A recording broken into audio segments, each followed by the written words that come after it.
Hello दोस्तों, मैं प्रवीण यादव। आज हम आप लोगों को सम ऑफ फैक्टर्स, गुणनखंडों का योग क्या होता है उसके बारे में आज सिखाएंगे। और एक मेरा स्पीच है, उसको थोड़ा ध्यान से आप सुनिएगा। गंगा बदली यमुना बदली, गंगा बदली यमुना बदली, सरयू का मुहाना बदलेगा, सरयू का मुहाना बदलेगा, कुछ तुम बदलो कुछ हम बदलें, कुछ तुम बदलो कुछ हम बदलें, फिर सारा जमाना बदलेगा।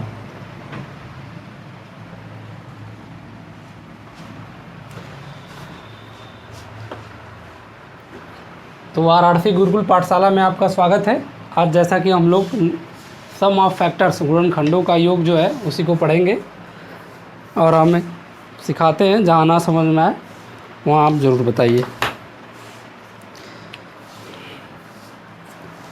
पहली बात तो सम ऑफ फैक्टर्स मतलब कि फैक्टर्स का योग। जैसे हम एक तरह से सिखा देते हैं, जैसे ये 6 है ना, तो यदि हम इस 6 का फैक्टर यदि हमको निकालना पड़ेगा तो हम इसका फैक्टर 1 हो सकता है, 2 भी हो सकता है, 3 भी हो सकता है, 6 भी हो सकता है। तो ये जो फैक्टर दिख रहे हैं ना हमको, बस इन्हीं का योग क्या होगा, यही है इसका मतलब। तो 6 3 9 और 9 3 12। तो ये तो अब निकालने के बाद है ना। ऐसे आप किसी भी संख्या का उसका गुणनखंड करो, फिर उस गुणनखंड के संख्या को जोड़ो, कितना कॉम्प्लिकेटेड हो जाएगा ना, थोड़ा सा काफ़ी ज़्यादा बड़ा हो जाएगा। हम इसको सिंपल वे में सिखाते हैं कि सिंपल वे में कैसे हम इसे निकालेंगे।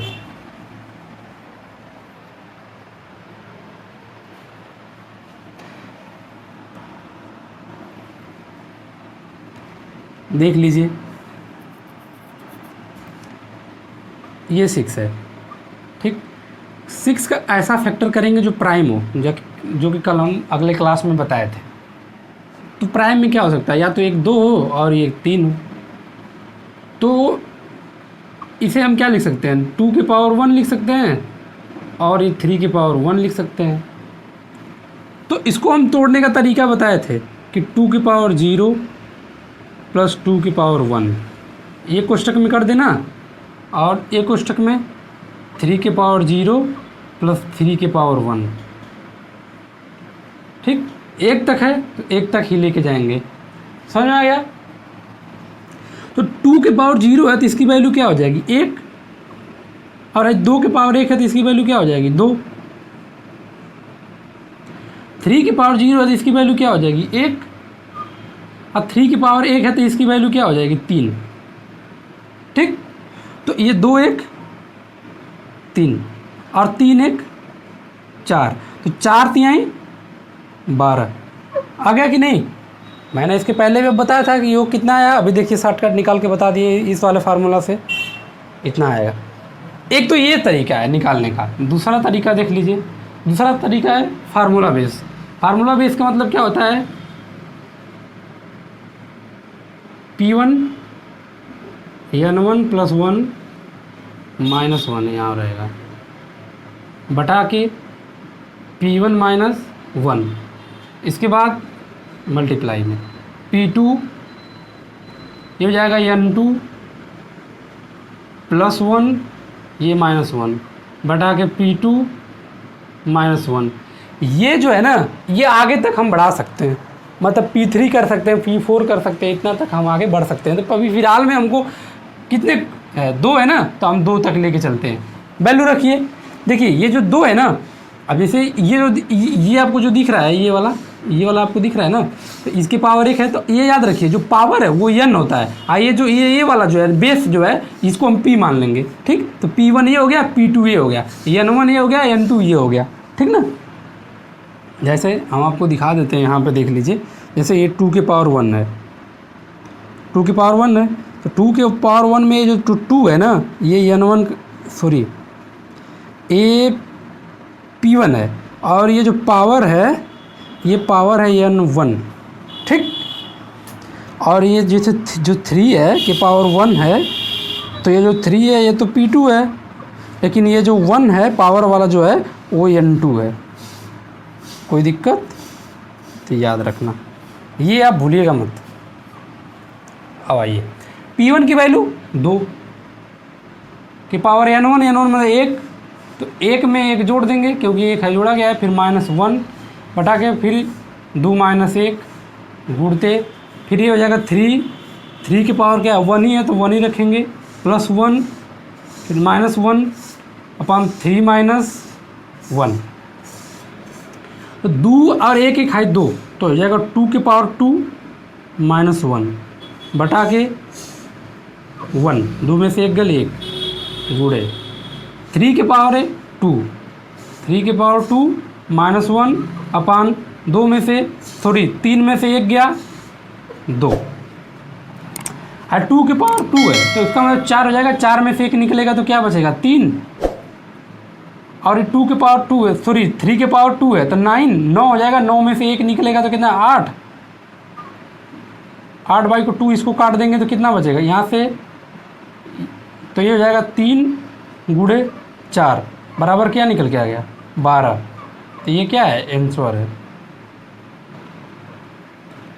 यहाँ से कोई दिक्कत आपको, तो आप या तो इससे निकाल लीजिए, पहले नियम से निकाल लीजिए, या फिर ये फार्मूला यूज करके निकाल लीजिए, इन दोनों से क्या है आंसर 1 आएगा।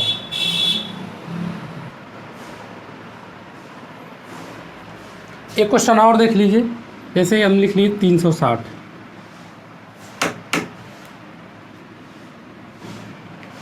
सॉरी स्याही थोड़ा इसमें, 360 का देख लीजिए। 360 को हम क्या लिख सकते हैं, 360 को हम लिख सकते हैं 9 × 4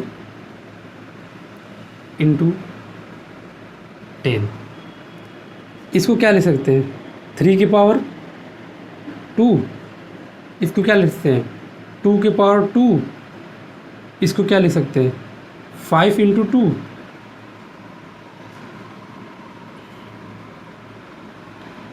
थ्री की पावर 2, 2 की पावर 2 1 है, एक यहाँ मिलकर 3 गुणे 5 की पावर 1 हो गया। अब देखिए यहाँ पे 3 फैक्टर है तो हमको फार्मूला बेस पे 3 फैक्टर लेके निकालने पड़ेंगे, देख लेते हैं। जैसे P1 n1 + 1 - 1 बटा के P1 - 1 1 हो गया, P2 - 1 ये हो जाएगा n2 + 1 बटा के P2 - 1, फिर ये P3 जाएगा n3 + 1 - 1 बटा के P3 - 1, ठीक।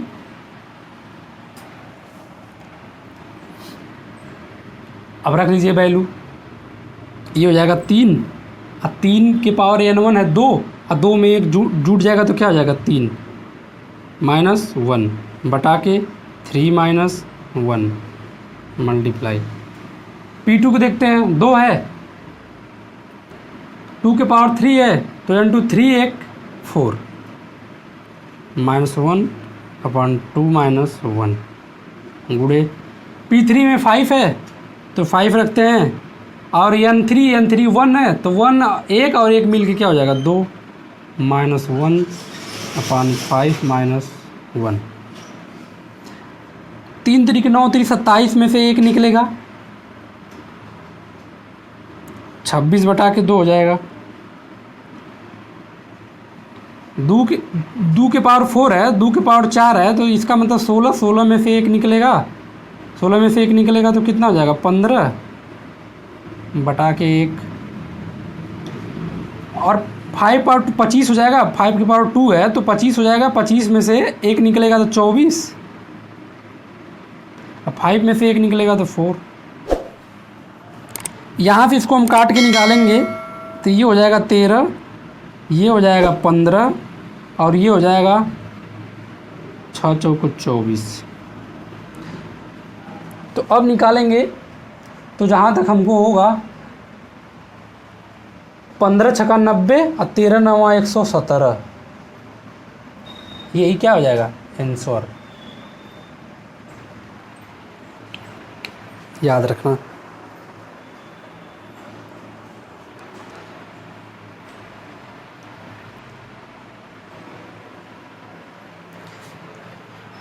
सेकेंड तरीके से क्या होगा उसको देख लीजिए। इसको देखिए, पहले हम 2 को लेके चलते हैं। तो 2 के पावर 0 हो जाएगा, प्लस 2 के पावर 1 हो जाएगा, प्लस 2 के पावर 2 हो जाएगा, प्लस 2 के पावर 3 हो जाएगा। ये कोष्टक में। दूसरे कोष्टक में देख लीजिए, 3 को लेके चलते हैं। 3 के पावर 0 प्लस 3 के पावर 1 प्लस 3 के पावर 2। फिर 5 को लेके चलते हैं। 5 के पावर 0 प्लस 5 के पावर 1।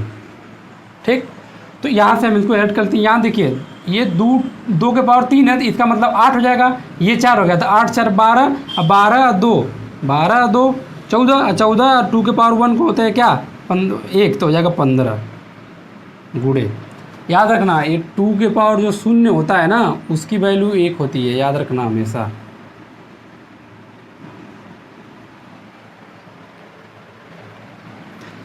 और देखिए, ये 3 के पावर 2 है, तो मतलब 9 हो जाएगा, और 9 3 12, 12 1 13। और ये देखिए 5 की पावर 1 है, तो 5 हो जाएगा 5, और ये 5 के पावर 0 है, तो इसका भी वैल्यू 1 ही होगा। किसी भी संख्या की पावर यदि 0 है तो उसकी वैल्यू 1 होगी, तो हो जाएगा 5 1 6। तो इसकी भी वैल्यू क्या आ जाएगी। तो आप जिस हिसाब से, जिस नियम से निकालना चाहते हैं निकाल सकते हैं। आप इससे निकालना चाहते हैं तो इससे निकाल लीजिए, इस पे निकालना चाहते हैं तो इस पे निकाल लीजिए। ये दोनों लॉ है, जिस पे आपका इच्छा करे उस पे निकाल लीजिए, जो आपको उचित समझ में आए, जो एग्ज़ाम में आपको समझ में आ जाए। ये सारे क्वेश्चन एनटीपीसी में, खास करके रेलवे एनटीपीसी वगैरह में बहुत ज़्यादा ऐसे क्वेश्चन पूछते हैं।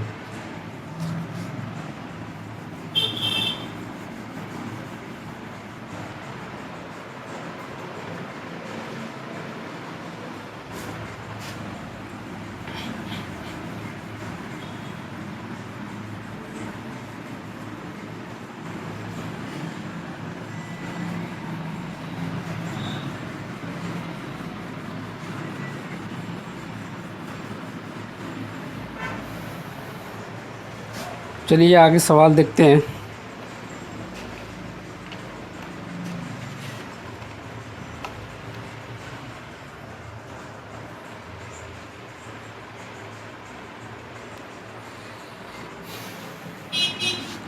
एक सवाल यही है, 360 के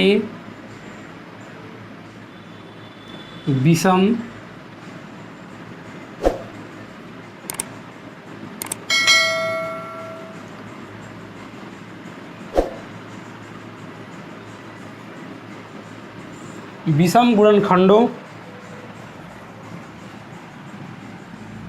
का योग पूछ रहा है, विषम वाले का पूछ रहा है। ठीक, जैसा कि हमने आपको बताया है, इसका जब फैक्टर करेंगे तो कितना आएगा। फैक्टर आपको हो जाएगा 9 4 5 × 2, ये होगा। इसका हो जाएगा, पहले तो हम 2 के पावर 3 के पावर 2 × 5 के पावर 1, ये होगा ना। इसके बाद 9 को हम ये लिख सकते हैं, और ये 2 यहाँ पे 2 के पावर 2 है, और एक ये मिल के हो जाएगा 3 और 5 पर 1, इतना हो गया। अब क्या करते हैं, हमको चाहिए क्या विषम। तो आप क्या बताइए, ये विषम है। तो जवाब है कि नहीं, विषम क्या है, ये वाला। इन दोनों को हम ले लेते हैं। ठीक,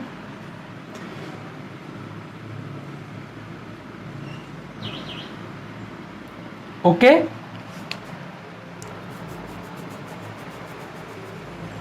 चलिए, 3 की पावर 0 प्लस 3 की पावर 1 प्लस 3 की पावर 2 इधर हो गया।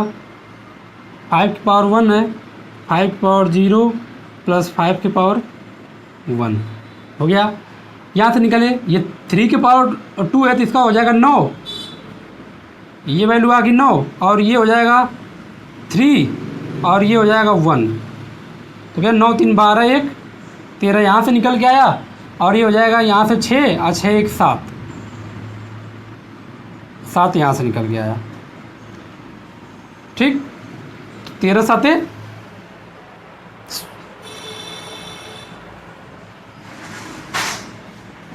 अरे सॉरी यार, 7 कैसे आएगा, 5 एक 6 होगा ना, तो 13 छक 78, यही क्या होगा आंसर होगा, याद रखना।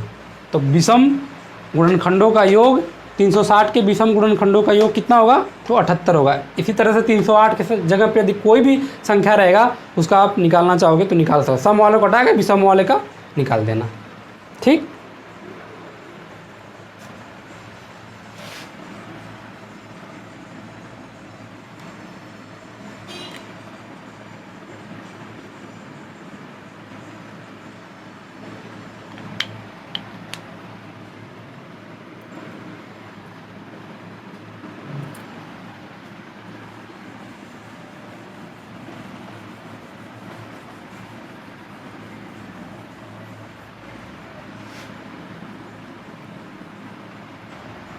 इसी पे सम पूछ दे, ठीक। सम गुणनखंडों का योग क्या होगा उसको देख लीजिए। तो सम गुणनखंडों के योग में ना बस कुछ भी नहीं ध्यान देना होगा, बस इतना याद रखना है कि जो सम वाली वैल्यू, जो सम का गुणनखंड होगा ना जिसके पावर 0 होगा सम वाले में, खास करके जैसे जो सम वाला जो नंबर होगा उसके पावर जो 0 वाला होगा उसको हम हटा देंगे, मतलब उसको हम काउंटिंग में नहीं लेंगे, क्या सबको ले लेंगे। क्यों? क्योंकि ये 2 के पावर जो 0 होगा जब इसको तोड़ेंगे लास्ट में तो उसकी वैल्यू आएगी 1, जो कि 1 क्या है, एक विषम संख्या है, जो इसको हम लेंगे नहीं। लेना हमको क्या है, सम में, इसीलिए इसको हटा दिया जाता है।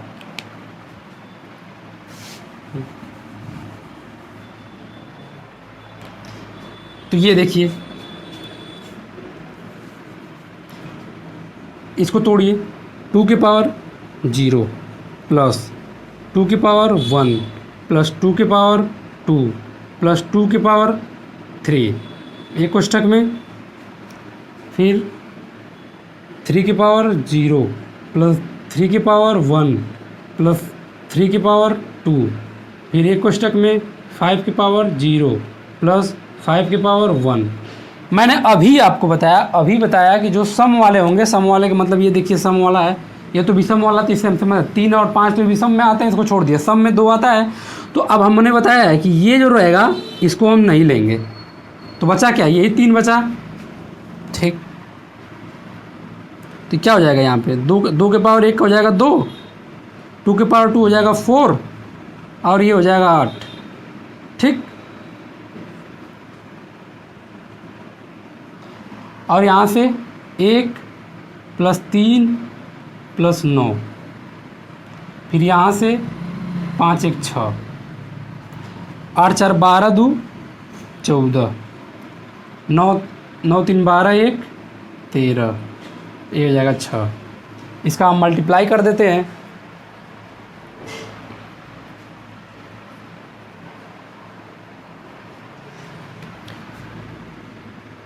चौदह गुणे 13 छक 78। अब 14 में 78 का मल्टीप्लाई करिए तो 14 8 है, 14 5 70, 14 छक 84, 14 7 98, 14 8 112, तो 112 हो गया। तो हासिल क्या हो जाएगा 11, और 14 5 70, 14 छक 84, 14 7 98, 98 में 11 जोड़ दीजिए, 8 1 9 और 9 1 10।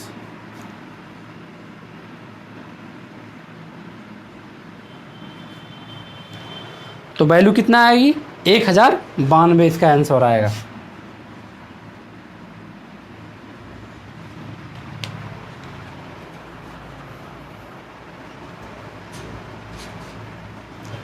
तो 360 के सम गुणनखंडों का जो योग आएगा वो 1092 आएगा। ये हिसाब देख लीजिए अच्छे से, और इसके बाद वीडियो ना समझ में यदि आता है तो उसको एक बार और भी देख सकते हैं, 1-2 बार देख लीजिए। जाना और कुछ भी ना समझ में आया कमेंट में ज़रूर बोलिए, और वीडियो को पूरा वीडियो देखिए, थोड़ा बहुत नहीं, पूरा लास्ट तक वीडियो देखिए, तब कंसेप्ट का असली मज़ा आएगा। वीडियो को आप पूरा देखिए, और वीडियो को लाइक और सब्सक्राइब कीजिए, और अपने दोस्तों में शेयर कीजिए।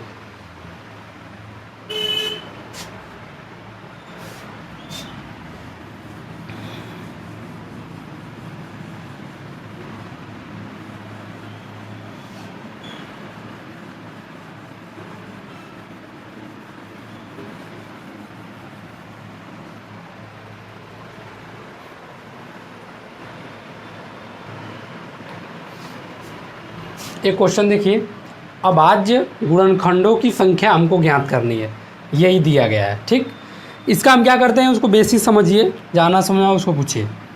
देखिए ये 2 की पावर क्या है, 10 है, मतलब 2 की पावर 10 है, इसको ज्यों का त्यों लिख देंगे। ठीक, इसको हमको तोड़ना पड़ेगा क्योंकि ये अभाज्य में इसको तोड़ना पड़ेगा। तो 6 को जब अभाज्यों में जब हम तोड़ेंगे तो क्या हम 2 के इंटू 3 करके इसके पावर हम 20 कर लेते हैं। इतना कर सकते हैं? तो जवाब है कि हाँ कर सकते हैं। इसको कैसे करेंगे, तो 2 गुणे 5 की पावर 30 कर लेंगे। इसको कैसे करेंगे, तो 2 गुणे 7 की पावर 30 कर लेंगे।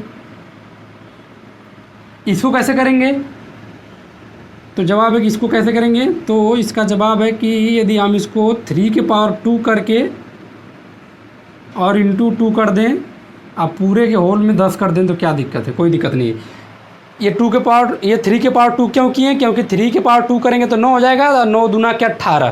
क्या समझ में आ गया, क्योंकि 3 के पावर 2 का मतलब होता है 3 गुणे 3, तो 3 तरीके 9, बस वही बात है। तो फिर यहाँ से हम इसको क्या करेंगे, 2 के पावर 10, अब ये अलग अलग तोड़ लेंगे तो 2 के पावर 20 हो जाएगा,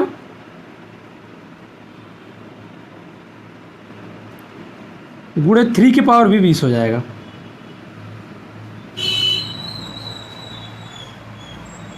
इसको भी तोड़ देंगे, 2 के पावर 30, 2 के पावर 30, 5 की पावर भी 30 हो जाएगा।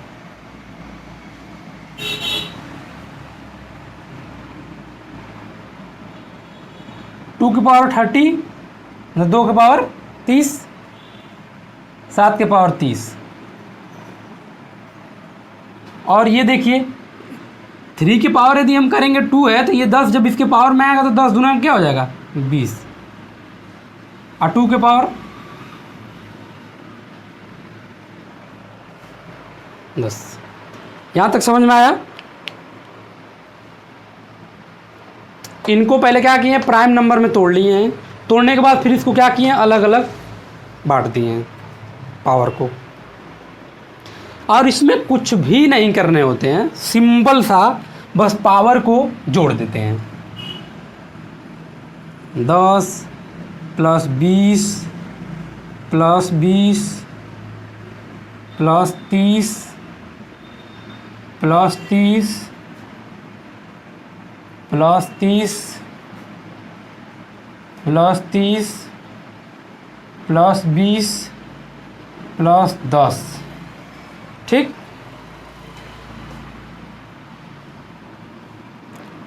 तीस, 50, 80, 110, 140, 170 और 30, ये कुल मिला कितना हो गया 200।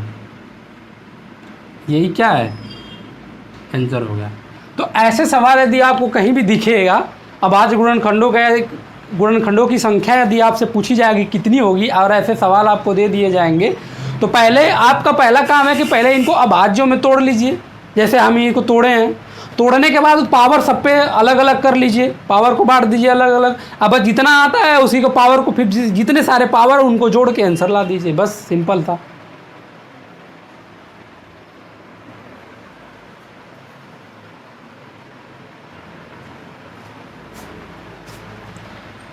तो कल आप लोगों को क्लास चलेगा डिविजिबिलिटी रूल, विभाज्यता का नियम, कल आपकी क्लास चलेगी। और आपको वीडियो अच्छा लगा हो तो चैनल को लाइक और सब्सक्राइब करना ना भूलें। वाराणसी गुरुकुल पाठशाला में आपका थैंक यू।